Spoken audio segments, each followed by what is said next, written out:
खरूज की किताब उनके बियाबानी सफर को पेश करती है। और आज चर्च के लिए यह किताब क्या पैगाम देती है कि हम भी इस दुनिया में परदेसी और मुसाफिर हैं, और अगर हम साबित कदम रहे तो वहां पर भी जो साबित कदम रहे, खुदा का हुक्म मानते रहे, वो प्रॉमिस लैंड में गए थे, और जो बुड़बुड़ाए थे वो रास्ते में मारे गए। आज चर्च के लिए पैगाम यह है कि अगर आप इस जमीनी सफर में साबित कदम रहे तो आपकी मंजिल मौदा सरजमीन यानी आसमान, नया यरूशलेम और नया आसमान और नई जमीन है। यह किताब इसलिए लिखवाई गई है ताकि चर्च को यह पैगाम दिया जाए कि जैसे बनी इस्राइल मुसाफिर थे, मिस्र से निकले और उनकी मंजिल वादे की सरजमीन मुल्क मौदा था, उसी तरह एक मसीही की जो मंजिल है वो आसमान की बादशाही है। कलाम खुदा में से आज का पैगाम, मारा के कड़वे चश्मों को मीठा करने वाला पेड़, ये आज का मौजू है। मारा का मतलब बेसिकली कड़वाहट है, बिटर, तल्ख। मारा के कड़वे यानी कड़वे पानी के जो चश्मे हैं उनको मीठा करने वाला पेड़ आज का टॉपिक है। और कलाम खुदा में से खरूज 15वां बाब है और उस की 22वीं आयत से लेकर 26वीं आयत तक इस पैसेज को हम तिलावत करेंगे। जिनके पास बाइबल मुकद्दस से खोलें, पुराने अहदनामा में से खरूज 15वां बाब और उसकी 22वीं आयत से लेकर 26वीं आयत तक कलाम खुदा में से ये पैराग्राफ जो है, ये जो पैसेज है, इसको हम तिलावत करेंगे और खुदा की खादमा एस्टर पढ़ने में हमारी रहनुमाई फरमाएंगी। खुदावन के कलाम मुकद्दस में यूं रकम है, फिर मूसा बनी इस्राइल को बहरे कुलजम से आगे ले गया और वो शोर के बियाबान में आए और बियाबान में चलते हुए 3 दिन तक उनको कोई पानी का चश्मा ना मिला। और जब वो मारा में आए तो मारा का पानी पी ना सके क्योंकि वो कड़वा था, इसीलिए उस जगह का नाम मारा पड़ गया। तब वो लोग मूसा पर बुड़बुड़ाकर कहने लगे कि हम क्या पिए। उसने खुदावन से फरियाद की। खुदावन ने उसे एक पेड़ दिखाया जिसे जब उसने पानी में डाला तो पानी मीठा हो गया। वहीं खुदावन ने उनके लिए एक आईन और शरीयत बनाई और वहीं ये कहकर उनकी आजमाइश की कि अगर तू दिल लगाकर खुदावन अपने खुदा की बात सुने और वही काम करे जो उसकी नज़र में भला है और उसके हुक्मों को माने और उसके आईन पर अमल करे, तो मैं उन बीमारियों में से जो मैंने मिस्र पर भेजी तुझ पर कोई ना भेजूंगा, क्योंकि मैं खुदावन तेरा शाफी हूँ। आमीन। मुकद्दस कलाम के पढ़े, सुने, समझे और कबूल किए जाने पर खुदावंद की इलाही बरकत सब कहें आमीन। मारा के कड़वे चश्मों को मीठा करने वाला पेड़, ये आज का टॉपिक है। अजीजों, 15वां बाब खरूज की किताब में इसे बनी इस्राइल का कौमी तराना भी कहा जाता है। जैसे हर नेशन का जब वो बतौर नेशन उभर कर सामने आते हैं तो उनका एक नेशनल एंथम होता है जिसे हम कौमी तराना कहते हैं। जैसे हम भी पाकिस्तानी अपने कौमी तराने के एहतराम में खामोश हो जाते हैं, खड़े हो जाते हैं, बड़े अदब के साथ हम कौमी तराना जो है उसमें शामिल होते हैं। बनी इस्राइल को जब खुदा ने मिस्र की असीरी से, गुलामी से निजात बख्शी, रिहाई बख्शी, तो कलाम फरमाता है कि उन्होंने बड़ा जश्न मनाया, खुशी मनाई। और अगर आप 15वें बाब की पहली आयत पढ़े तो वहां पर आपको पता चलेगा कि बतौर नेशन मुकद्दस मूसा की क़यादत में उन्होंने गीत गाया। आओ देखिए जरा उसकी पहली आयत सिर्फ पढ़ दीजिएगा 15वें बाब की। तब मूसा और बनी इसराइल ने तब मूसा और बनी इसराइल ने खुदावंद के लिए ये गीत गाया और यूं कहने लगे मैं खुदावंद की सना गाऊंगा। ये पूरा आगे चलकर हम मुकद्दस मूसा का गीत हमें मिलता है। ये दर हकीकत बनी इसराइल का कौमी तराना है, नेशनल एंथम। जब बतौर नेशन, बतौर कौम वो उभर कर सामने आए, खुदा ने उन्हें निजात और रिहाई बख्शी, तो उन्होंने खुदा की हम्द गाई, खुदा की तमजीद की, प्रशंसा की। और फिर मेरे अजीजों, इस बात को भी हमेशा याद रखें कि खरूज की किताब हमारे लिए मशले राह भी है। खरूज की किताब उनके बियाबानी सफर को पेश करती है। और आज चर्च के लिए यह किताब क्या पैगाम देती है कि हम भी इस दुनिया में परदेसी और मुसाफिर हैं, और अगर हम साबित कदम रहे तो वहां पर भी जो साबित कदम रहे, खुदा का हुक्म मानते रहे, वो प्रॉमिस लैंड में गए थे, और जो बुड़बुड़ाए थे वो रास्ते में मारे गए। आज चर्च के लिए पैगाम यह है कि अगर आप इस जमीनी सफर में साबित कदम रहे तो आपकी मंजिल मौदा सरजमीन यानी आसमान, नया यरूशलेम और नया आसमान और नई जमीन है। यह किताब इसलिए लिखवाई गई है ताकि चर्च को यह पैगाम दिया जाए कि जैसे बनी इसराइल मुसाफिर थे, मिस्र से निकले और उनकी मंजिल वादे की सरजमीन मुल्क मौदा था, उसी तरह एक मसीही की जो मंजिल है वो आसमान की बादशाही है। इसलिए लाजिम है कि आप सब साबित कदम रहे और वही करें जो कुछ खुदा कहता है। यह ना हो कि आप भी रास्ते में रह जाएं, क्योंकि कईयों को यह गुमान है कि मैं मसीह खानदान में पैदा हो गया हूं, बस हुण काम सिद्धा हो गया, मेरी मिशन बड़ी पुरानी है तो काम हुण सिद्धा हो गया। सब तो पुरानी मिशन साडी है, यह भी लोगों को बड़ा गुमान है। नो, आप देखें कि जिनको वो मिस्र से निकाल लाया, उनके बुड़बड़ाने और उनके दिल की तब्दीली जब नहीं हुई, तब्दील ना हुए, तो वो रास्ते में मारे गए थे। तो यह किताब इसलिए खुदा ने लिखवाई है और बाइबल का हिस्सा है ताकि आज चर्च इसको अंडरस्टैंड करे। अब जैसा मैंने बताया कि वो शोर के बियाबान में पहुंचे और 3 दिन तक उन्हें पानी ना मिला। कितने दिन तक? इंसानी जिंदगी खुराक के बगैर तो कुछ वक्त निकाल सकती है, लेकिन पानी के बगैर जिंदगी का वजूद ज्यादा देर तक कायम नहीं रह सकता। 3 days, 3 दिन तक उन्हें पानी नहीं मिला। अब गौरतलब बात यह है, एक के बाद दूसरा चैलेंज। गौर कीजिए, हम कहते हैं अब हमें निजात मिल गई है, अब हमने तौबा कर ली है, हुण सारे काम सिद्धे हो गए। नो, तौबा के बाद, बपतिस्मा लेने के बाद आपका आगाज होता है, अंजाम नहीं है। आप सफर शुरू कर देते हैं। बनी इसराइल मिस्र से निकले और वहां पर खुदा ने उनके लिए बड़ी कुदरत जाहिर की। और मैं पिछले दिनों भी बयान कर रहा था कि ये वाहिद कौम है जिन्होंने खुदा के अजीब और बड़े बड़े काम देखे, लेकिन गुमराह होने में 1 मिनट भी नहीं लगाते थे। इन्होंने पानी को फटते हुए अपनी आंखों से देखा। ये ऐसी कौम है, इन्होंने फरिश्तों की खुराक खाई बियाबान में। गौर कीजिए, कोई है दुनिया में कोई और ऐसी कौम जिन्होंने फरिश्तों की खुराक खाई हो, आसमान से मन बरसा। ये ऐसी नेशन थी। अब मिस्र से निकले हैं, गुलामी खत्म हो गई, लेकिन आगे ठाठे मारता बहरे कुलजम, उसका पानी फट गया था। इन्होंने अपनी आंखों से देखा। अब यह मुसीबत खत्म हुई, यह दुख खत्म हुआ, तो फिर आगे शोर का बियाबान था।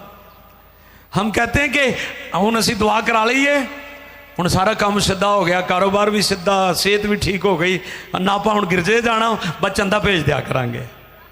नहीं नहीं नहीं नहीं नहीं नहीं नहीं, वो ठीक है, उसकी अपनी एक हैसियत है। आप खिदमत के लिए रुपए पैसा देकर आप खुदा की ताजीम करते हैं, दैट्स ओके। लेकिन आप याद रखें, आपकी जिंदगी में चैलेंज तब तक है जब तक आप जमीन पर हैं। जब हम आसमान की बादशाही में जाएंगे, ईमानदारों के चैलेंज हमेशा हमेशा के लिए खत्म हो जाएंगे। लेकिन जब तक आप दुनिया में हैं, आपके चैलेंज बरकरार रहते हैं। ईमानदार के चैलेंज सिर्फ खुदा की बादशाही में खत्म होंगे। बियाबान सामने आ गया और फिर चैलेंज क्या बना? अब पानी नहीं है उनके लिए, पानी। पिछले दिनों हमने रोटी की बात की थी, आज हम पानी की बात करेंगे। अब पानी का चैलेंज है उनके सामने। और जैसे मैंने कहा कि इंसान रोटी खुराक के बगैर तो जिंदा रह सकता है, लेकिन पानी के बगैर बहुत मुश्किल है। बहरे कुल्ज़म और शोर का बियाबान, और फिर 3 दिन पानी मुयस्सर नहीं था, और अगर मिला भी तो केड़ा पानी? कड़वा पानी। इसलिए उसका नाम, ये लफ्ज मारा जो है इब्रानी लफ्ज है। रूत की किताब में भी लिखा है, मुझे मारा कहो क्योंकि मैं तलखी से भरी हूं, मैं कड़वाहट से भरी हूं। मेरी जिंदगी में तलखी है, बिटरनेस है, कड़वाहट है, कुछ अच्छा नहीं है। आप बीमार हो जाएं, आप अक्सर कहते हैं मेरा मुंह कड़वा हो चुका है, मुझे कुछ अच्छा नहीं लगता। जो भी आप खाते हैं वो उसका कोई टेस्ट नहीं होता, बेजायका हो जाता है, उसमें कोई लज्जत नहीं होती।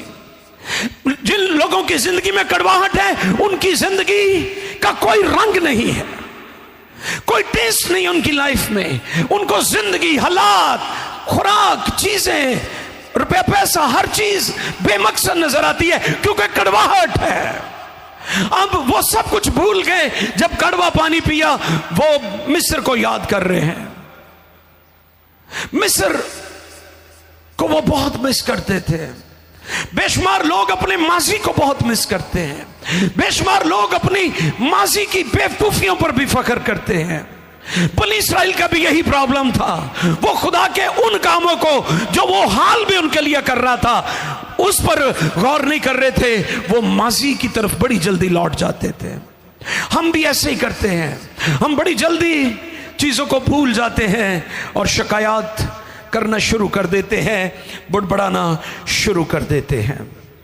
जो पीने के काबिल न था, जिंदगी मौत बन गई और जिंदगी मौत बनकर उनके सामने थी। शिकायत करने लगे।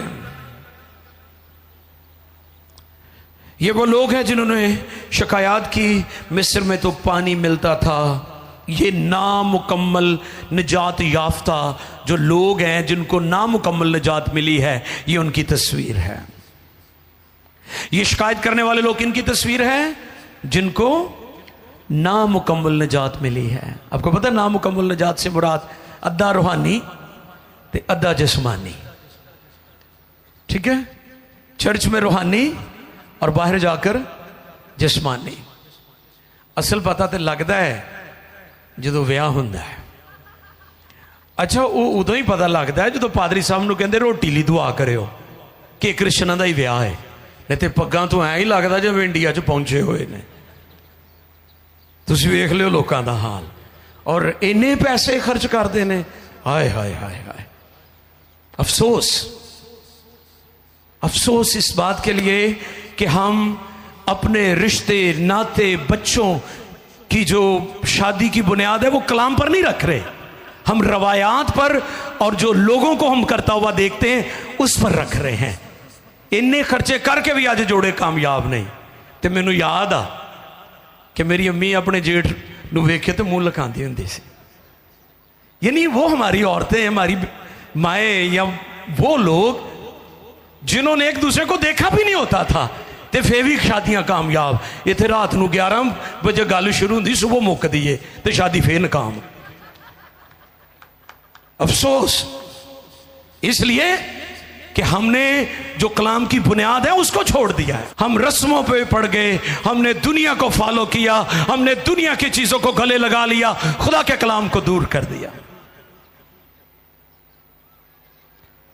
तो ये बुड़बुड़ाने वाले लोग हैं, ये किनकी तस्वीर है? जिनको अधूरी निजात मिली है। आज भी ऐसे लोग हैं, उनको नेगेटिव बातों के अलावा कोई चीज नजर ही नहीं आती, क्योंकि उनकी निजात मुकम्मल नहीं है। ये उनकी तस्वीर है जो शिकायत कर रहे हैं, जो बुड़बुड़ा रहे हैं, जो कहते हैं मिस्र में पानी था, यहां पर पानी नहीं, तू बियाबान में हमें ले आया है ताकि हम मर जाएं।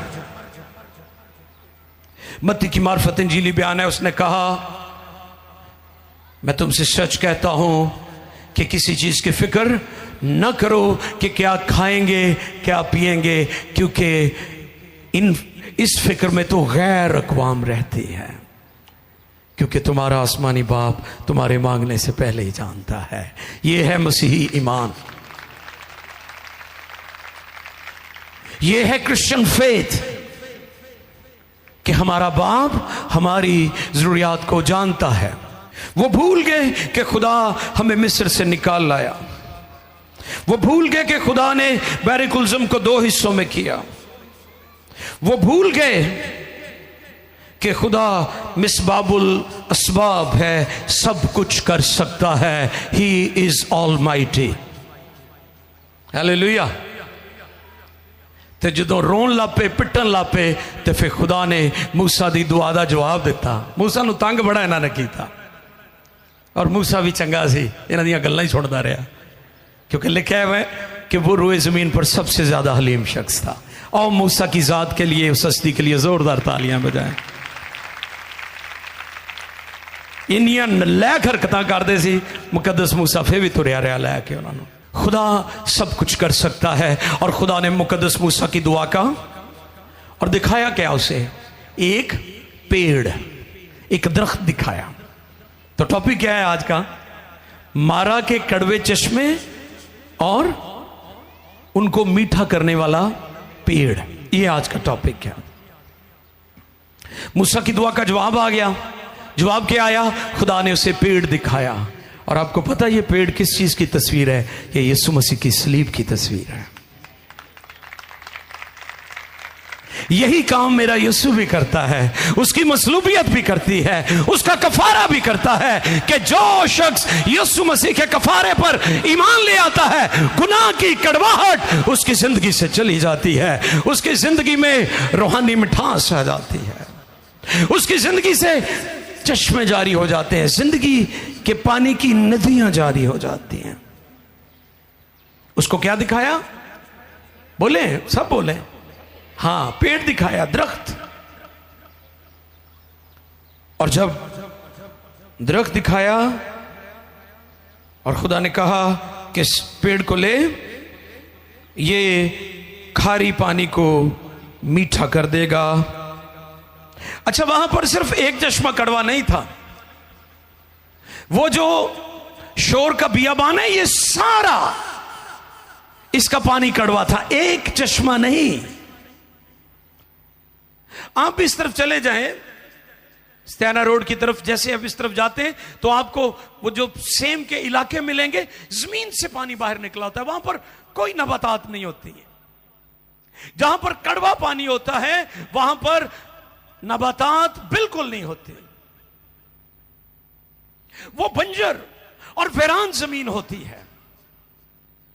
और अब वो वीराने में चले गए हैं, और वो बुड़बुड़ा रहे हैं, और वो रो रहे हैं, और वो चिल्ला रहे हैं कि हम मिस्र से निकले, मिस्र की मुसीबत खत्म हुई, और फिर बहरे कुलज़म की मुसीबत से जान छूटी, अब हम शोर के बियाबान में आ गए हैं, अब तो एक नई मुसीबत हमारी जिंदगी में आ गई है। और वहां पर खुदा ने मूसा को एक पेड़ दिखाया, और खुदा ने कहा कि तू इस पेड़ को ले और पानी में डाल, और कड़वा पानी मीठा हो जाएगा। और यही काम यीशु की सलीब करती है। गुनहगार की जिंदगी में जब कफारे की कुदरत आती है, गुनाह भरी जिंदगी, कड़वाहट से भरी हुई जिंदगी, तलखियों से भरी हुई जिंदगी, बरकत, शिफा, निजात को रिसीव करती है। हालेलुया। आपसे सवाल है कि आपकी जिंदगी का कौन सा हिस्सा मारा है? आपसे सवाल है, नाजरीन से सवाल है कि आपकी जिंदगी का कौन सा हिस्सा? हो सकता है आपकी मैरिज में कड़वाहट है, हो सकता है आपके बिजनेस में कड़वाहट है, हो सकता है आप एजुकेशन में नाकाम हो गए हैं, हो सकता है आपके रिश्ते नाते दोस्त बहन भाई आपके जो ताल्लुकात है वो कड़वाहट से भरे हुए हैं। और आज सुबह मैं आपको पैगाम देता हूं, अगर आपकी जिंदगी का कोई ऐसा हिस्सा जो मारा बन चुका है, कड़वाहट से भरा हुआ है, तो उस पेड़ को, उस दरख्त को, उस लकड़ी को जो लकड़ी पर लटकाया गया है, उसको अपनी जिंदगी में ले लें, आपकी कड़वाहट चली जाएगी। खुदा आपके बिजनेस को बरकत देगा, खुदा आपकी मैरिज को बरकत देगा, खुदा आपके बच्चों को बरकत देगा, खुदा आपकी चीजों को रिस्टोर करेगा। खुदा ने मूसा की दुआ का जवाब दिया कि अब तेरी कड़वाहट, इस पानी की कड़वाहट दूर हो सकती है, इस पेड़ को ले ले। गिनती 21वां बाब 4 से 6 आयत तक हम पढ़ेंगे। फिर उन्होंने कोहे हूर से रवाना होकर जी बहरे कुलजम का रास्ता लिया ताकि मुल्के अदूम के बाहर घूम कर जाएं, लेकिन लोगों की जान उस रास्ता से आजिज आ गई और लोग खुदा की और मूसा की शिकायत करके कहने लगे कि तुम क्यों हमको मिस्र से बियाबान में मरने के लिए ले आए? यहाँ तो ना रोटी है ना पानी, और हमारा जी इस नकम्मी खुराक से कराहियत करता है। कौन सी खुराक से? आप गौर करें बनी इस्राइल की हालत पर कि वो खुराक जो आसमान से उतरी, उनको उस खुराक के लिए अल्फाज ही नहीं मिले, उसको नकम्मी खुराक कह रहे हैं। अज जिवें दे आजकल दे न्याणे जंक फूड, हाँ जी, पीजे बर्गर वाली कौम खा खा के पीजे बर्गर ही बनते जा रहे हैं। ਤੁਸੀਂ ਵੇਖੋ ਉਹਨਾਂ ਨੂੰ ਲੰਘਦੀ ਨਹੀਂ, ਕੋਈ ਸਬਜ਼ੀ ਵਾਲੇ ਪਾਸੇ ਤੇ ਆਂਦੇ ਨਹੀਂ ਗਏ, ਨਾ ਨਾ ਨਾ, ਵੈਜੀਟੇਬਲਸ ਨਹੀਂ ਆਣਗੇ, सब्जियां तो बहुत बुरियां लगदियां ने। जैसे जैसे हम नेचर से दूर जा रहे हैं ना, हमारी तबाही हो रही है। इसलिए अपनी लाइफ को, अपनी जिंदगी को नेचर के करीब रखें, क्योंकि इंसान जब जब नेचर से दूर गया वो तबाही की तरफ गया है। हमारे हेल्थ इश्यूज, आपको पता है छोटे छोटे बच्चों को हाई ब्लड प्रेशर, मैदे की अमराज, 2 दिमाग खुदा ने आपको दिए हैं, तो जो दिमाग खराब हो जाए तो सारा कुछ खराब है।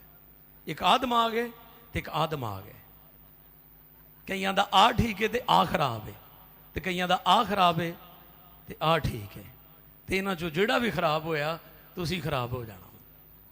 तो बेहतर है वे खुदा दी कुदरत और नेचर के करीब करीब रहो। ए जोड़े उल्टे सीधे खाने पीने तो अवॉइड करो, तो बेटे में भी ना खाया करो।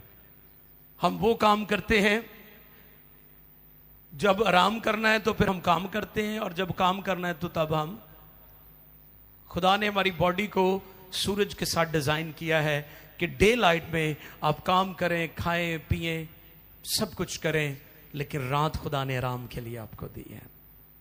तो ये जो लेट सोना है, देर से सोना है, ये हेल्थ पर बहुत ज्यादा इसके मनफी असरात हैं।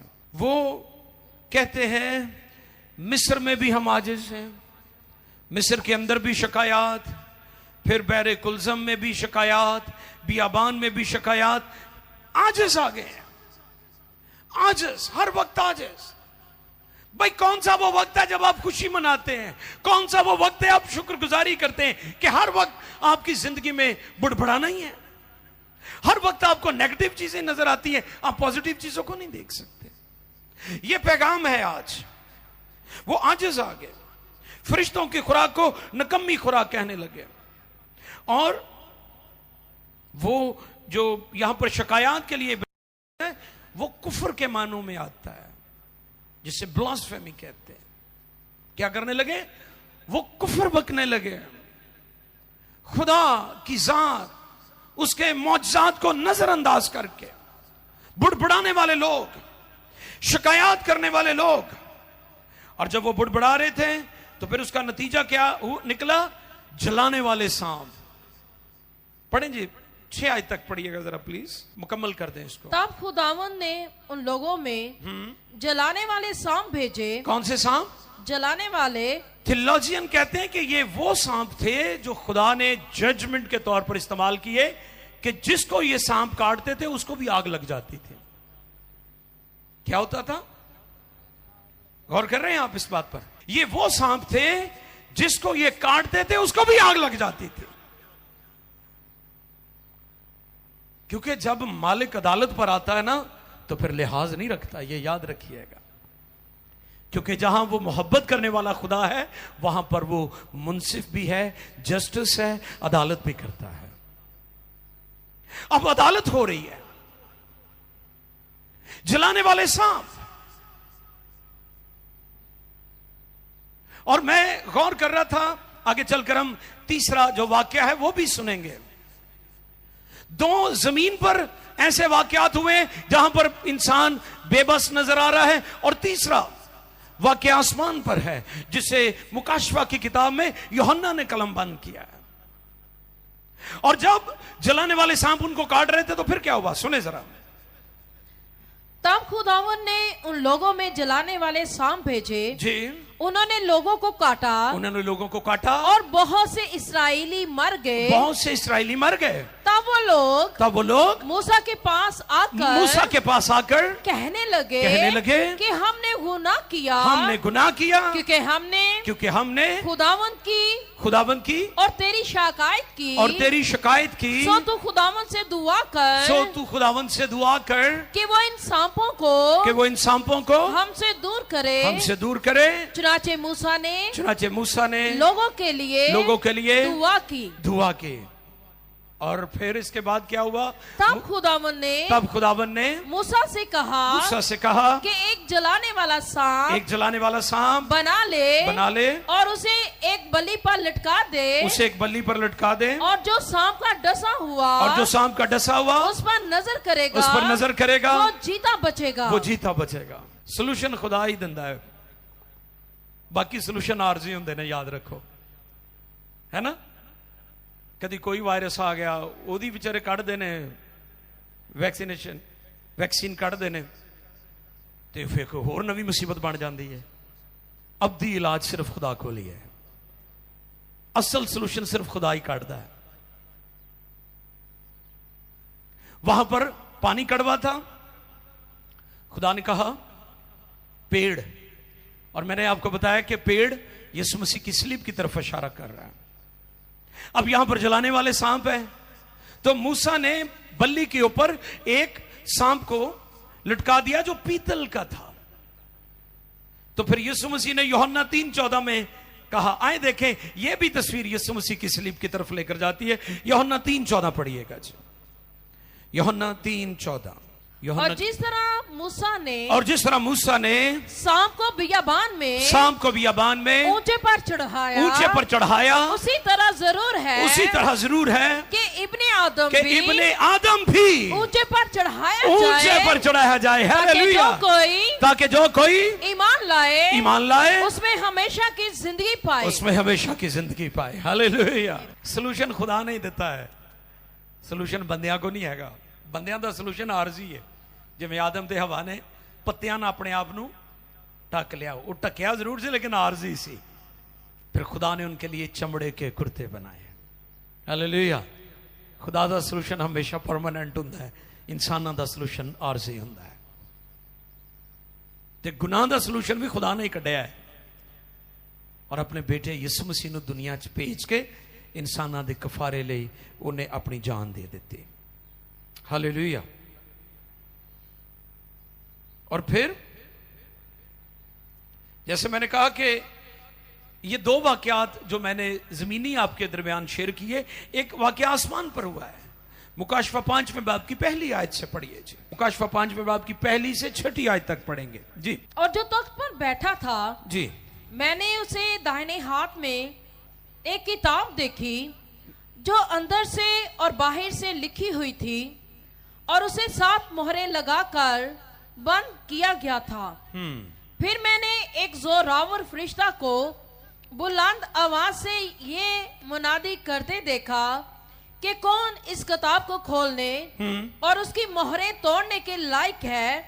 और कोई शख्स आसमान पर या जमीन के नीचे उस किताब को खोलने या उस पर नजर करने के काबिल ना निकला। पढ़ते जाए। और मैं इस बात पर जार जार रोने लगा। यूहन्ना मायूस हो गया, बेचैनी आ गई और वो परेशान हो गया कि इस किताब और इसकी मोहरों को खोलने के लिए कोई भी गालिब नहीं आया। तो वो रोने लगा। ये उसकी बेचैनी, उसकी मायूसी, उसकी अबतरी और उसके तजब्जुब की अलामत है कि वो जार जार रो रहा है। फिर आगे क्या लिखा जी, सुने।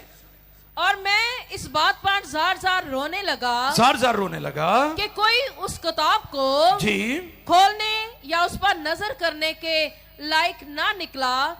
तब उन बुजुर्गों में से एक ने मुझसे कहा कि मत रो, देख यहूदा के कबीले का वो बब्बर, हाँ जी, जो दाऊद की असल है। अब यहाँ पर रुक जाए, यहाँ पर ये नहीं लिखा दाऊद की नस्ल है, क्या लिखा है? असल। असल है। वो दाऊद की असल है क्योंकि वो जमीनी नहीं था, वो आसमानी था, इसलिए वो दाऊद की असल है। हालेलुया। दाऊद की असल है। और फिर आगे, देख यहूदा के कबीले का वो बब्बर जो दाऊद की असल है, उस किताब और उसकी 7 मोहरों को खोलने के लिए गालिब आया। हालेलुया। खुदा के जलाल के लिए जोरदार तालियां बजाएं। 2 वाकयात हैं जो बाइबल में हमने सुने। एक शोर का बियाबान, मारा के कड़वे चश्मे, कड़वा पानी, जहां पर बनी इस्राएल, मूसा, सब लोग बेबस हो गए थे। वहां पर उन्हें पेड़ दिखाया गया और वो भी यीशु मसीह की सलीब की तस्वीर है।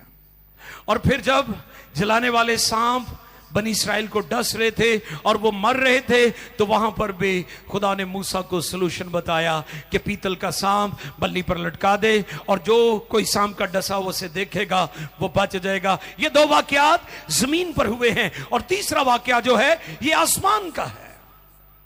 और यूहन्ना ने देखा कि किताब है जिसको मोहरे लगाकर बंद किया गया है। बंद यानी अब इसे कोई खोल नहीं सकता, कोई इस पर गालिब नहीं आ सकता, किसी की जुर्रत नहीं है कि उसकी तरफ नजर भी करे। तो फिर वहां पर ऐलान किया गया, वो जो यहूदा के कबीले का बब्बर है। मैं गौर कर रहा था कि कभी वो बर्रा बन जाता है, कभी वो बब्बर बन जाता है। हालेलुया। कभी वो बर्रा बन जाता है। बर्रा वो इसलिए बनता है कि आपके लिए जान दे दे, आपका कफारा दे दे।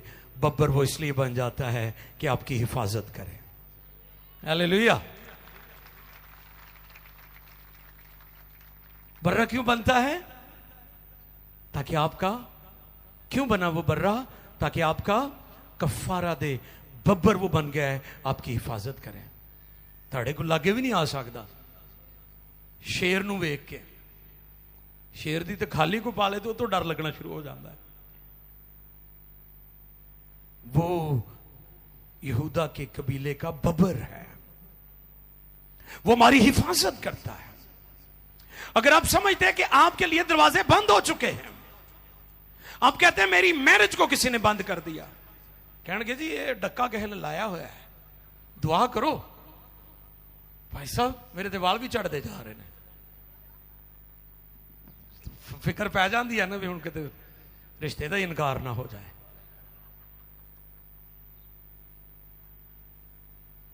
दुआ करो। एक किसी ने ना बनिया होया, मेरा कारोबार भी बनिया है, तो आपके लिए मेरे पास गुड न्यूज है। यहूदा के कबीले का बब्बर उस पर गालिब आया है। आपके लिए जो दरवाजे बंद हैं वो खुल जाएंगे, जो चीजें रुकी हुई वो मिल जाएंगी, क्योंकि आसमान पर इसका ऐलान किया गया कि वो गालिब आया है, यहूदा के कबीले का बब्बर। फिर आसमान पर खुशी मनाई गई, शादमानी हुई। अजीजों, ये 3 वाकयात हैं। 2 का ताल्लुक जमीन से और एक का ताल्लुक आसमान से है। 2 जमीन पर हुए हैं और एक आसमान पर हुआ है। और इनमें जो हमें मरकजी हस्ती और शख्सियत नजर आ रही है वो खुदा का बर्रा है, जो अजल से ज़िबा किया हुआ है। वो आपके सारे मसलों का हल है। वो आपके सारी प्रॉब्लम्स का सलूशन है। अगर आपकी जिंदगी में कोई हिस्सा मारा है, कड़वाहट से भरा हुआ है, तो आज सुबह मैं आपको खुशखबरी देता हूं, यहूदा के कबीले का बब्बर उस पर गालिब आया है आपकी कड़वाहट को दूर करने के लिए। और अगर आपको जलाने वाले सांप, ऐसे लगता है कि दुनिया में आज आग लगी हुई है, हर तरफ बुरी खबरें हैं, आप किसी भी मीडिया को देख लें, कहीं आपको अच्छी खबर नहीं मिलेगी, लेकिन इंजील का मतलब खुशी की खबर है। दुनिया को और मीडिया को आग लगी हुई है, जैसे खुदा दुनिया की अदालत कर रहा है, लेकिन इन सारे हालात में इंजील दुनिया के लिए उम्मीद मुसर्रत है, खुशी की उम्मीद है। इंजील का पैगाम, यीशु मसीह का कफारा, उसकी सलीब, उसका मुर्दों में से जिंदा होना, ये आपको और आपके खानदानों को बहाल करता है। अगर आपकी जिंदगी में मारा का एरिया है, तो फिर उस पेड़ को ले लें जिसने सलीब पर कफारा दिया है, वो आपकी कड़वाहट को दूर कर देगा। आमीन।